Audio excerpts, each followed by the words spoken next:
Peggy 12.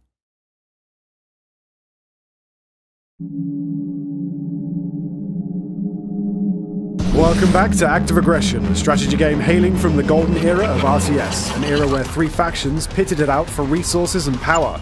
In this video, I'm going to introduce you to the US Army, one of three factions in Active Aggression, each with their own strengths and weaknesses. Set in the near future, the US Army is strung out by multiple deployments all over the world. Recurring defense budget cuts have led to equipment wear and cancellation of new weapon systems. Still, armed with the faithful Abrams tank, the US Army is a veteran dreadnought to be reckoned with. American bases are not as confined as the Chimera, nor as extended as the cartel bases, but they beat them both where sturdiness is concerned. Their refineries are amongst the cheapest to run in the world, and their tankers have the greatest capacity. However, they're unable to process more advanced rare earth elements. The US Army bases require a substantial amount of electricity to run properly, especially for their defense systems, the Phalanx and the Patriot.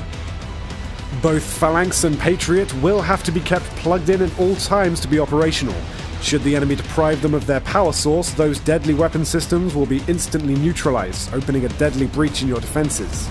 US Army survey teams drive a specially modified Humvee rigged with geological equipment to identify the procedurally generated resources on the map.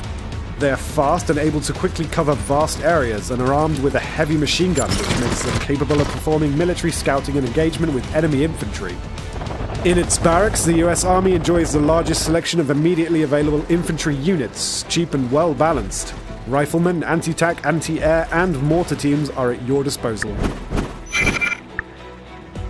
Most US Army units can be upgraded individually in their original buildings or by groups in some dedicated research buildings, logistics centers, and technical centers.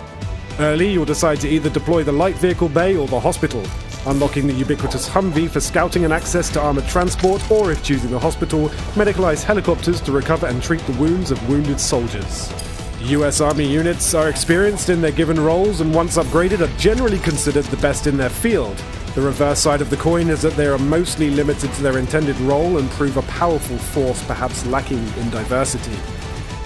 Next time, discover the Chimera, a UNO-funded peacekeeping force in Active Aggression coming 2015.